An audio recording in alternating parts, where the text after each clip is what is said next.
Yo, haha, Bill never said.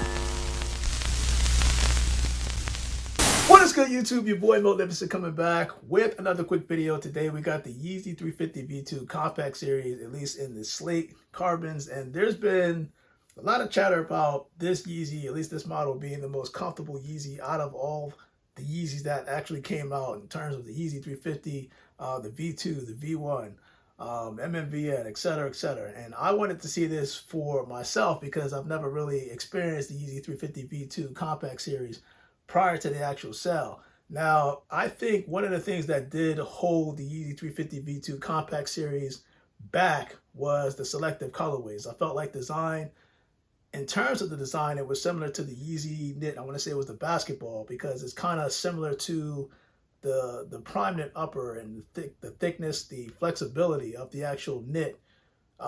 It's kind of like the knit basketball, but it's also coupled with, I want to say, the Yeezy 450, at least in terms of the sock liner. So it has like that sock liner feel by design. But I'm going to say that to say this.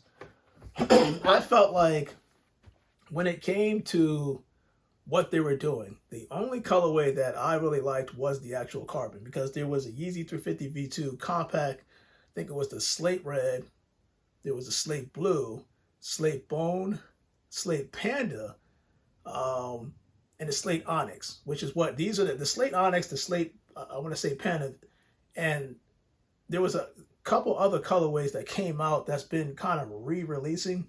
And if I told myself, basically, if Adidas were to ever come out with the Yeezy 350 V2 Copper series, at least the Slate Copper, I'm going after it. And I didn't realize it was going to go on for sale as it did. So that's why I hopped on. I got to the Adidas website and was able to get it for 50% off. So that's why I'm doing this right now. So we're going to find out on this video whether, in terms of comfort, flexibility, movement, freedom of movement, is this Yeezy 350 V2 model, at least the compact series, is it the most comfortable?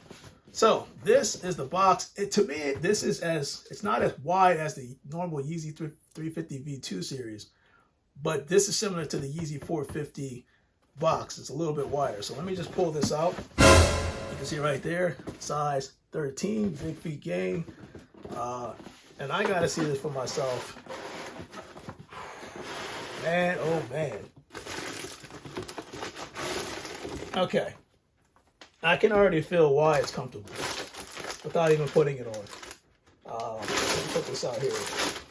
So, take this out.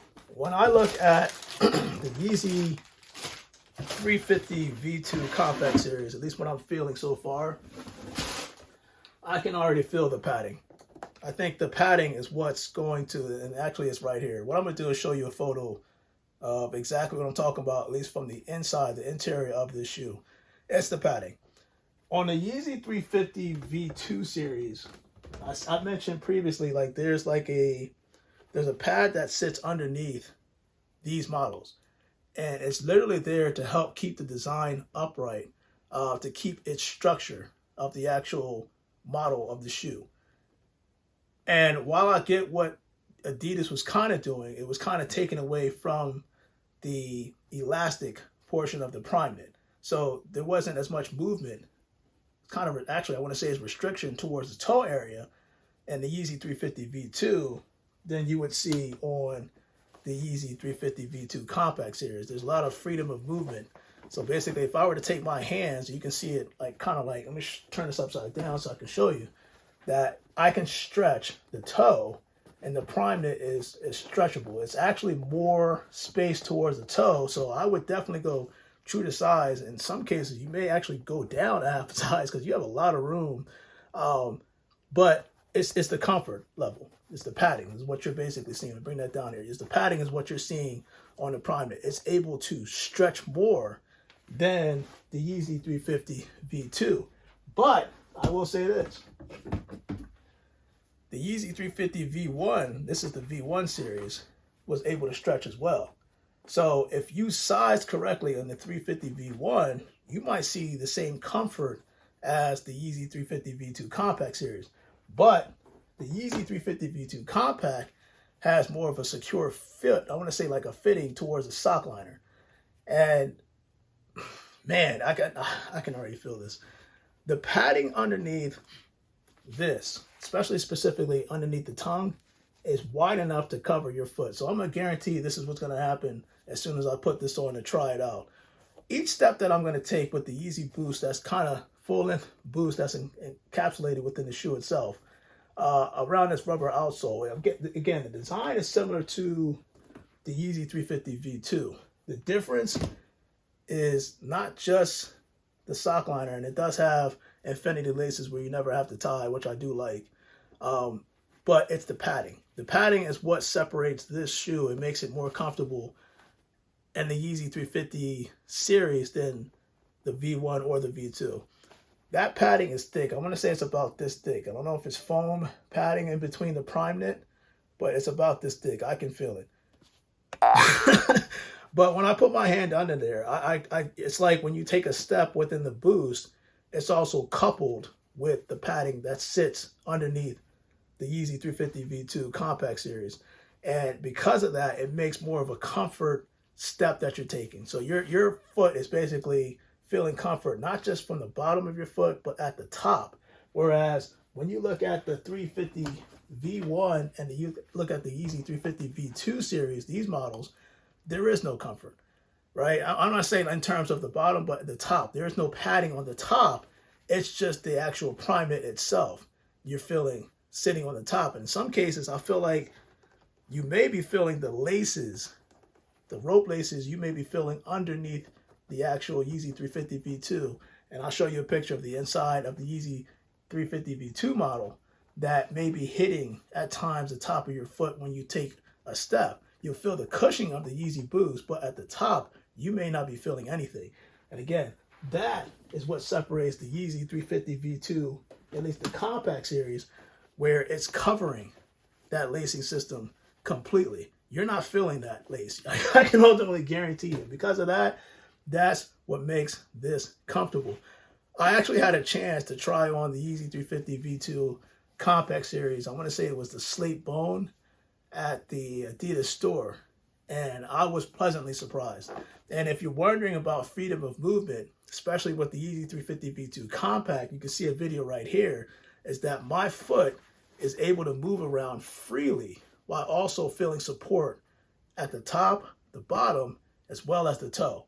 So I could see a lot of people going after this. And again, when this went on sale, I immediately went after it because I like the Copper series colorway more than any one of them, at least the Onyx, the Bone, the Red, the Blue, the Panda. Some people have different preferences, but this was my favorite colorway. So comment below, let me know, what do you think about the Yeezy 350 V2 Compact, at least the Copper, Slate Copper series.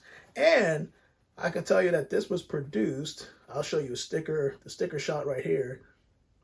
This was produced in January of 2022, if I'm not mistaken. Let me double check if that's the case. And if that's the case, yes, it's January 2022. If that's the case, when we're dwindling down the days of Yeezy releases, this is definitely going towards the end. And hopefully some people were able to cop these at a sale price versus the retail price, of which I'm not mistaken, I think it was $240 or $230 when it first initially came out. But again, this was 50% off on the Adidas website. Some select stores do have this shoe model on sale, but I will say that to say this. Do I think that despite all the information that I've pretty much provided, is this the most comfortable Yeezy 350 or actually Yeezy model in general? It's close. It's close. I'm going to do a video later on this year and then kind of go down through all the Yeezys that I had to kind of compare the comfort styles. But I will say that to say this. Anybody that's recommended to take or at least to wear the Yeezy 350 V2 Compact series, I salute you, because it's definitely truth to this. It's very, very, very, very comfortable Yeezy that is definitely underrated. But your boy Magnificent Man, Yeezy 350 V2 Slate Copper, at least the Compact series, let's do that on feet. And man, I hopefully you're able to comp at least this model, because this is so underrated, but it feels so soft. That padding, I'm telling you, that padding right now is everything, and that's what makes this the most comfortable Yeezy 350 model. The Yeezy 350 V1 is a close second when you size it correctly. It's a close second. That prime knit is able to stretch as much, if not as much as the Cmpact series. But it's that padding, the padding that they engineered in this design that makes this the most comfortable Yeezy 350 model. I will say that. Your boy Magnificent, let's do that on feet. And you got one thing I want to mention real quick before we get on the on feet. One of the differences you'll see with the Yeezy 350 V2 Cmpact series, outside of just the infinity laces and that sock-like designer feel, if you look at the inside, there is no insole that actually is removable. Like if you look at the shoe itself, it is literally, I don't know if I can zoom in here, it's a part of the actual shoe. There is no insole like you can take out in the Yeezy 350 V2 series and the V1 series where the insole comes out. The insole, there is no insole. It's no removable. It's all one, pretty much one shoe. And you probably saw that on the demo that I was showing when I did the actual video of the inside for the Cmpact series. So it's interesting, but this is definitely a comfortable shoe. Your boy Magnificent, loud. Let's do that on feet. Then you guys, stay blessed.